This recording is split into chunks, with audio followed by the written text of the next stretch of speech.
Parshas Vayeishev, Tavshin Ayin Beis. Start saying the year now that we have a few of them up online already. If you want to search,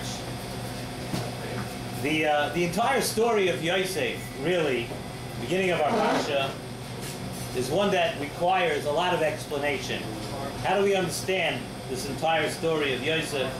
How do we understand that the brothers hated Yosef? Sounds a little bit harsh. The brothers, the Shiftei Ka, the Shvatim, should hate their brother. How do we understand that the Shvatim hated him so much that they actually took him and they sold him? It requires a little bit of explanation, you know, if you think about it. And also, why did this entire thing, the entire episode, have to happen? I mean, it's one thing for that what the brothers did, but there must have been a reason why such a thing had to happen. So there's a medrash at the beginning of the parsha. The medrash says that when Yaakov Avinu, when he returned, Yaakov Avinu went to, he was going to go to battle with Esav, and when Yaakov was saved from Esav, he returned to Eretz Yisrael. Afterwards, Yaakov Avinu went back to Eretz Yisrael. What was the schus that Yaakov Avinu had that he should be able to be? He should be the one that after he met Esav, that he should be the one that goes back to Eretz Yisrael, and Esav should head off in a different direction. So the medrash, the schus that Yaakov Avinu had was the koyach ha'achdus, because Yaakov's family at that time, Yaakov's family at that point was ba'achdus. Is a medrash that because of that, Yaakov Avinu was zoicha that he went to Eretz Yisrael, and Esav had to go on his way a different way. That's what it says. And therefore, Zok the Medrash, the beginning of this week's parsha, Vayeishev Yaakov, where was Yaakov? Vayeishev Yaakov be'eretz mugurei aviv. Zok the Medrash, that is as opposed to Esav. Esav didn't have that schus to be able to come back and stay in Eretz Yisrael. Because Yaakov had this koyach ha'achdus, he's able to take Eretz Yisrael then. The one time that we do see, just to mention, the one time that we do see that Yaakov Avinu was, he seemed a bit vulnerable in the last couple of weeks. Remember it says, Vayivaser Yaakov levadoi. That was at a time where Yaakov at that moment did not have a koyach harabin. He didn't have the koyach ha'achdus. He didn't have the koyach of being with anybody else.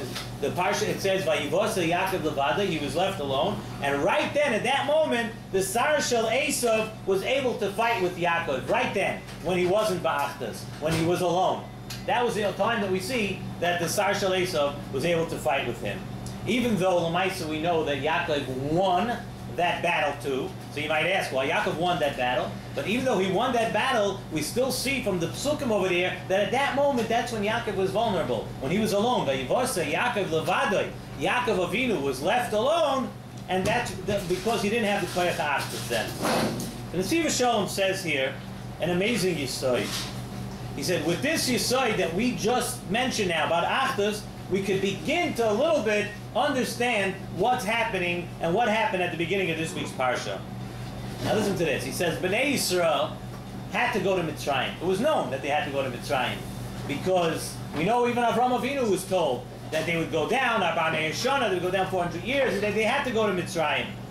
In other words, that Klal Yisrael was destined at some point now to have a Midas Hadin.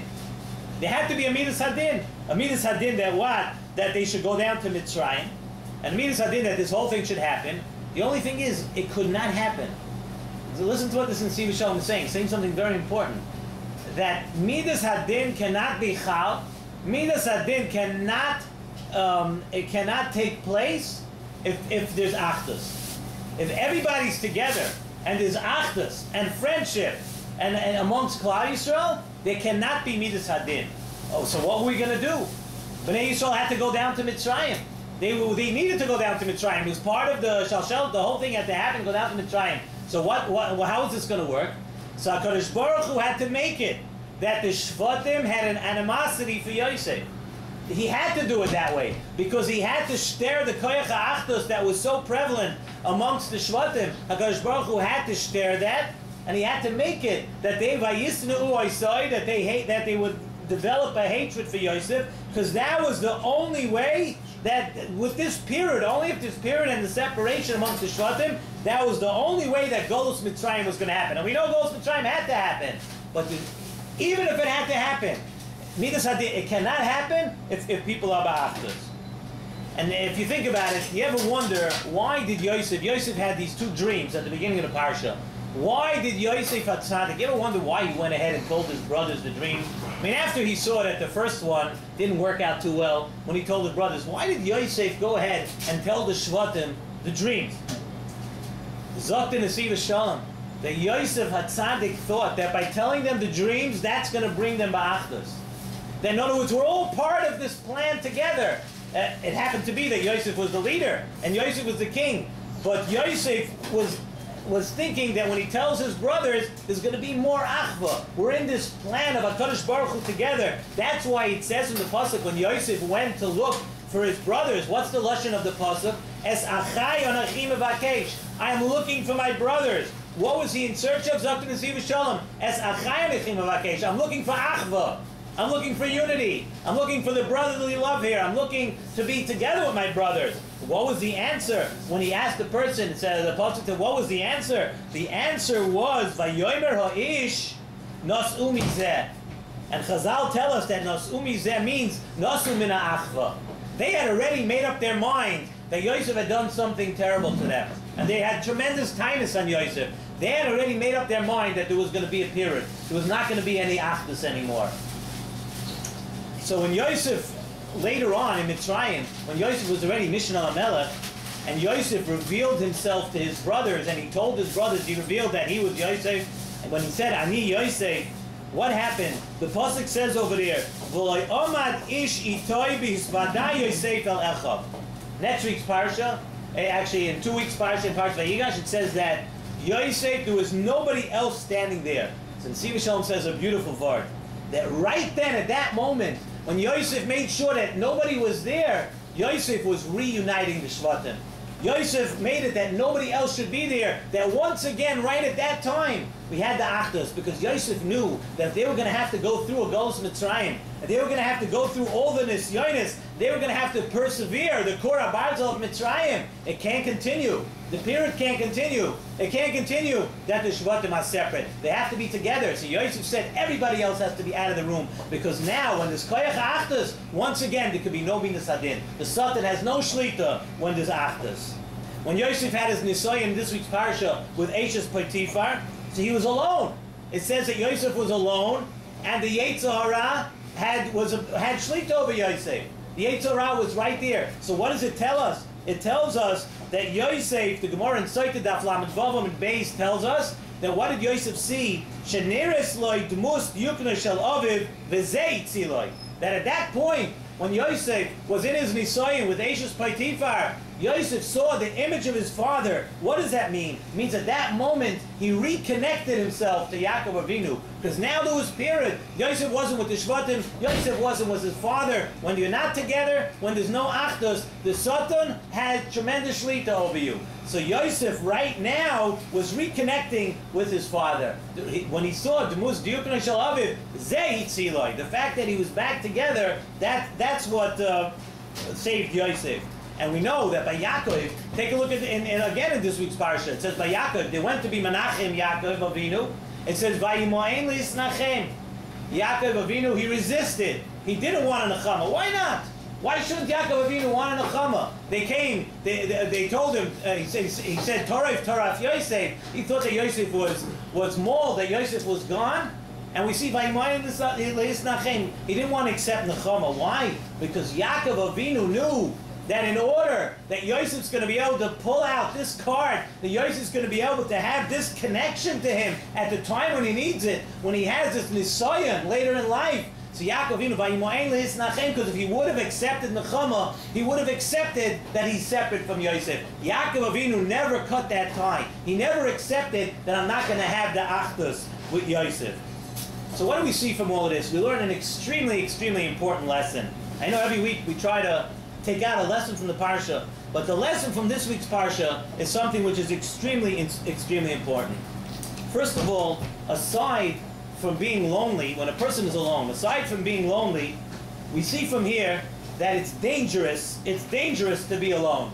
It's dangerous when you cause machlokes. It's dangerous when you separate. When a person is alone, you see, the Yetzer Hara has shlita over a person. A person really is like a single ner. Maybe this week we're getting close to Hanukkah. This week's going to be Hanukkah. We could discuss a little bit neris. A person alone is a single ner. But when there's achdus, it's brought down in many Chassidish Svarim, many places, that when there's achdus, the ner Hashem nishmas adam. When there's achdus, all the singular things, all the single candles get together and cause an avuka. It's a large fire. And from that it says, V'chol sultane, everything, all the Yetzer Hara, the Satan, everything, nothing can have shlita when everybody is together. They all run away. So the Nesiv Shalom gives advice. And he says that if a person finds himself in a particularly low matzav, be it beruchnius, be it begashmius, a person finds himself, he's in a low matzav, he's in a time of his life that he has an nisyonis, in a time of his life that he feels that he's in a bit of trouble. What should a person do? And the Nesiv Shalom says, if you're in a time of your life that you see you're having trouble, be mechazik yourself in achdus. Be mechazik yourself in shalom. Join with other yidden. And then, when you join with other yidden, you're like a torch where everything is put together. And once you're like a torch, then you'll see that the Satan, you'll see that the nisyonis will slowly go away. And he said something unbelievable. Because when HaKadosh Baruch Hu wants to punish somebody, let's say Hashem wants to punish a yid, unfortunately, for whatever reason it is. He says, you know what? If a person is b'shalom, if a person is ba'achdus, HaKadosh Baruch Hu, he can't punish a person. He says, what does he do? If HaKadosh Baruch Hu, and many times, once you read this in Nesiv Shalom, and you look around, you'll see how true it really is. He says, if HaKadosh Baruch Hu wants to send punishment to someone in this world, the first thing he does is he makes him start having tinus on his Rav, or on his Manik, or on his Rebbe, or on his Rebbe. Makes him being a fatainik person. And you see it, that all of a sudden he's not bachli, he's not happy. He has tinus on everybody. And he says, and if he wants to punish him even more, the Kadosh Baruch Hu, then he makes him already have tinus on the tzibur. And once you have tinus on the tzibur, you're separating yourself from the tzibur. Oh, you separate from the tzibur now, and then it's open country. Open, the game, it's game changing. That's the phrase word of this week. There's something changed totally now. Something is totally different. Now the Satan has shlita over you. He said that's also the inyan when we escort somebody to the door. Somebody comes to you, state in halacha, you're supposed to escort somebody dalar amas. Why? What are you doing for the person? The reason a person has a shmira is because you're showing that we're together. And when there's achdus and we're together, whatever mazikim, whatever goes on out there, but they don't have shlita when people are together. When you're pulling for somebody and you root for somebody, you're showing that he's not alone.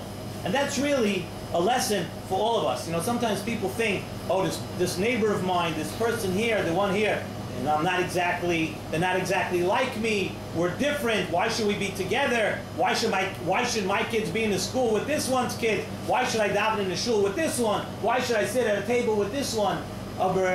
Think about it for a minute. Haven't we been taught enough lessons lately? And everybody looks for things, and they look for it must be. I'm not saying it must be tznius, it must be this, it must be that. But today, the Nesiv Shalom says right over here that everything is open. When there's no achdus, then everything is open. Then anything can happen. The one thing that is a sure geder, a sure shmira for Klal Yisrael during any given time is to be mechazik yourself in achdus, be mechazik yourself in shalom. Talk good about people, help people, join with people, do things that are marbe shalom in everything, and in your neighborhood, and in your family. Everybody has something that they could improve. That's what we see from this week's parsha. We see from this week's parsha that when people are alone, when Yaakov was alone, even Yaakov Avinu was vulnerable. But if you're together, if there's shalom, if there's achdus, I couldn't help thinking. You see many times now there's tsaros, there's problems in Eretz Yisrael, problems with our wonderful cousins in Eretz Yisrael, problems with our neighbors, different countries, this and that and everything.